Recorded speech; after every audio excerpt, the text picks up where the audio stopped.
Hey everyone, this is Megan and Darla. We are your hosts of the Enlighten Benefits podcast. Our goal is to help you understand all things insurance. In each episode, we will tackle the confusing topics and terminology as it relates to insurance. We want to create confidence over confusion and make insurance suck less. We hope you enjoy our show.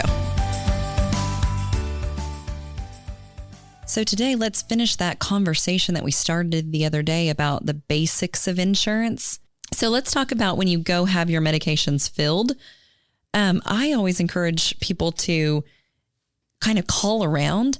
And it's also a good idea. There's a number typically on the back of most health insurance cards. There is a number on the back, or call your broker, that you can call directly to talk to someone about pharmacy. And that pharmacy number is going to help you decide which pharmacy you want to have your medications filled. Now, some people will tell me, I am locked and tied into Tom's pharmacy in my local hometown. Okay, if that's where you want to have your meds filled, just know that you might be paying a little bit more because most insurance companies do have preferred and non-preferred pharmacies. So I think it's a good practice to make sure that you're getting your medications filled at the preferred pharmacy so you can get that deepest discounted price. Yes, I agree, Megan. And, unfortunately, that's whenever you hear all the topics. Every now and then, they'll talk about big pharma, right? Mm-hmm. And they can come in and they can contract with your Walmarts, your CVS, your Walgreens, your nationwide chains.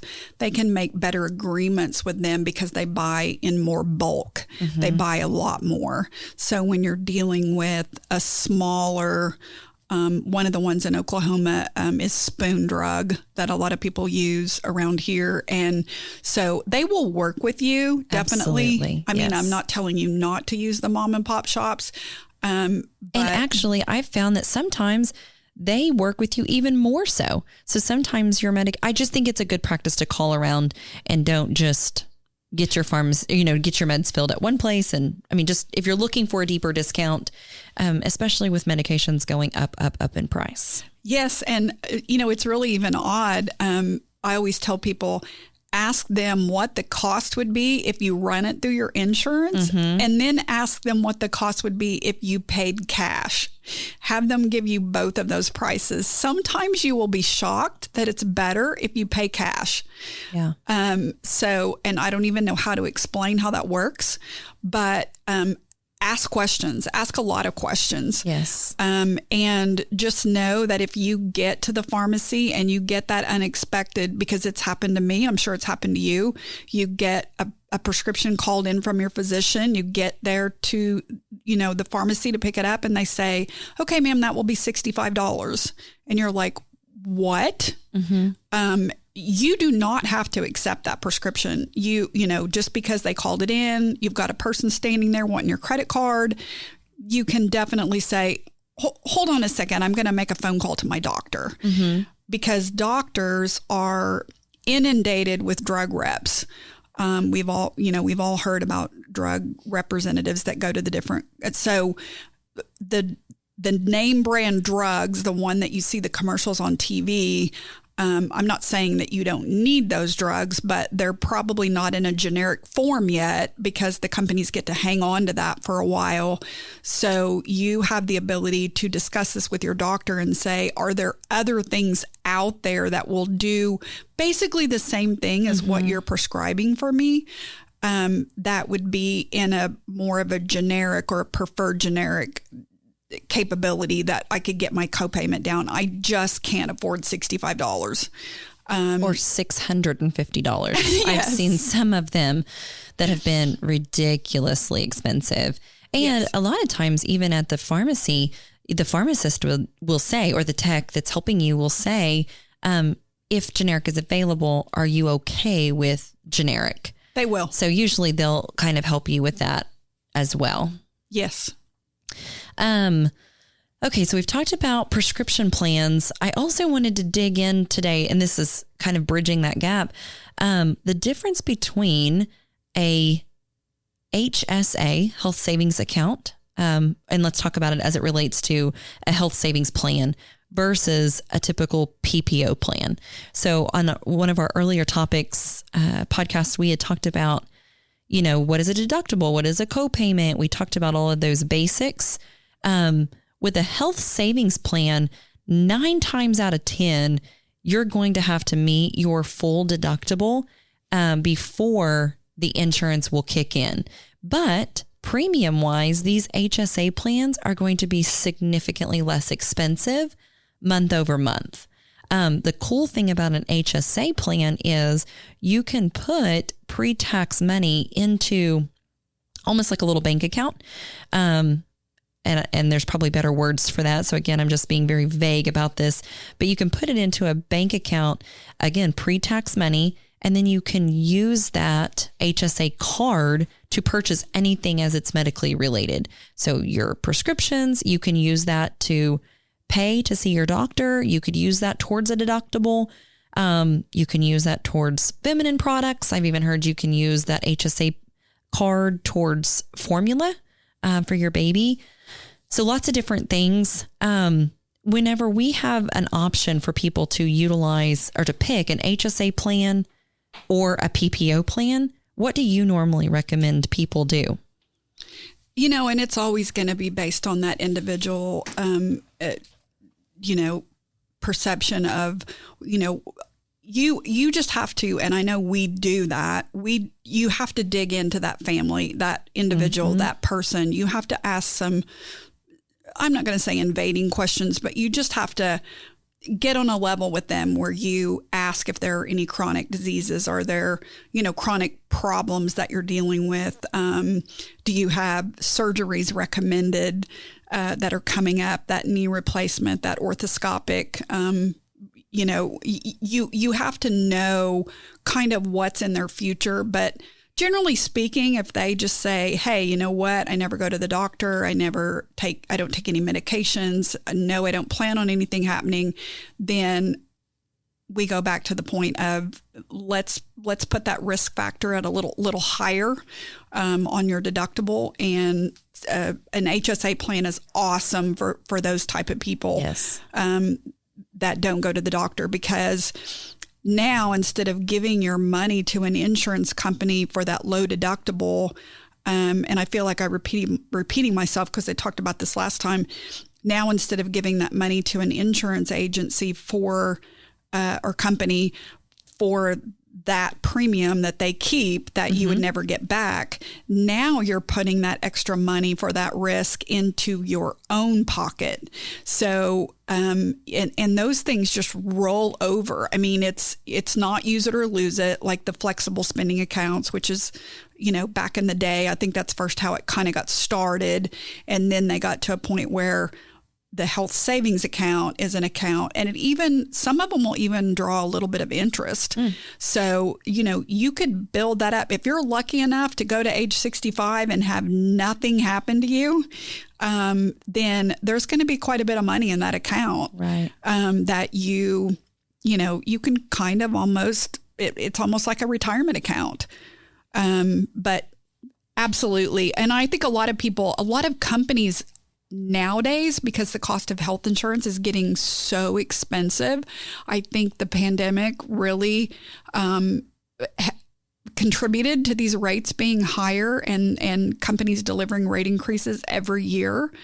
But you will have a lot of companies that will say, we're going to an HSA plan this year, employee, and you're not going to have a $1,000 deductible. You're going to have a $5,000 deductible, but we're going to put $150 a month into an HSA account for you.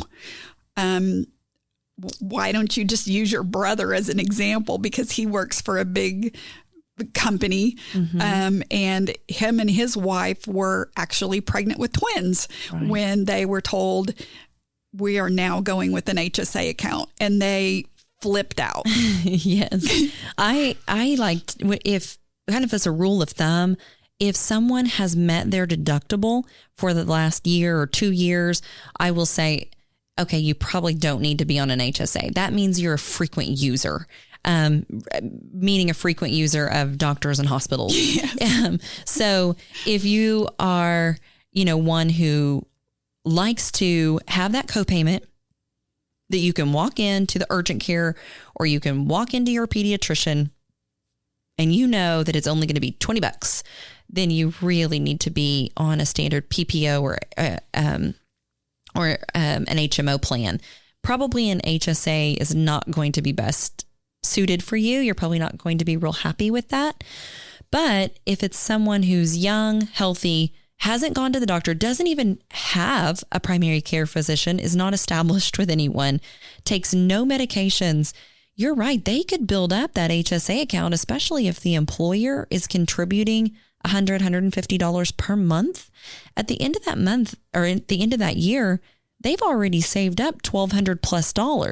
So then if we go into the next year, if they again go the whole year and nothing happens, they've almost got their deductible saved up in 2 years. So they're almost self-insuring a little bit. They're kind of self-insuring that risk a little bit. True. I can see that.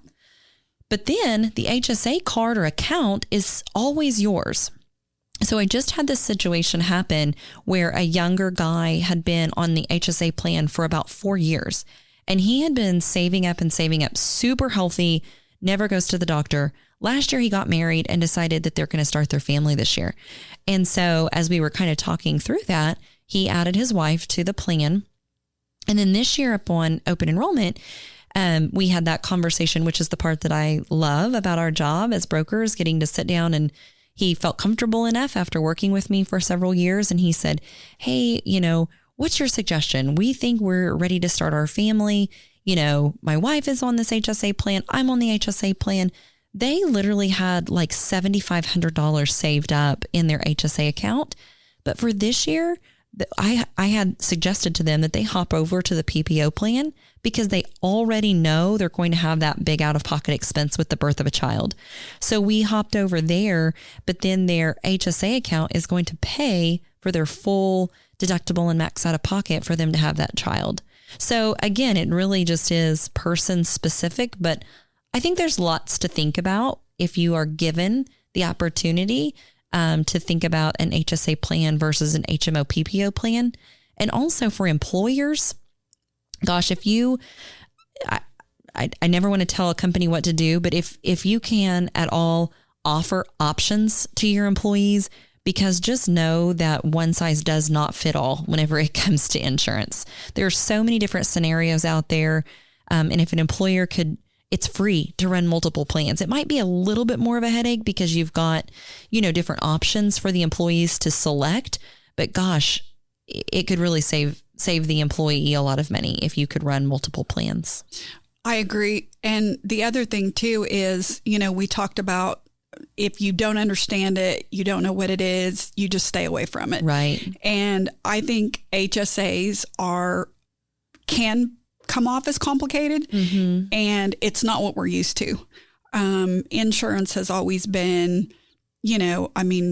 back when I was younger, I think everybody had a $500 deductible or, really low deductibles, $5 copays, and then over time insurance has just gotten crazy. But nowadays, they hear the word HSA, they don't know anything about it. It scares them and they avoid it. So I think as brokers, the fact that we go in and make sure that we communicate to every level of that group, and that we can put it down on the basic level that they can understand it. Don't be afraid of it because it's actually money, your money. I mean, like you said, if you leave the company, I'm sure there's a vesting schedule in there somewhere for employer paid money.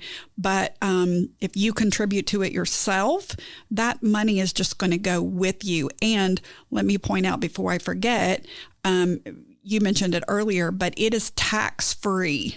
So that should just ring in your ears because taxes are just such a pain. But if you're looking at 28%, you put in $100 into an HSA, you're only going to notice about 75 to 78 out of your take home pay. So, your spendable income is going to be affected less because it's coming right off of the top of your gross income. So in the last few minutes that we have, I had made a few notes.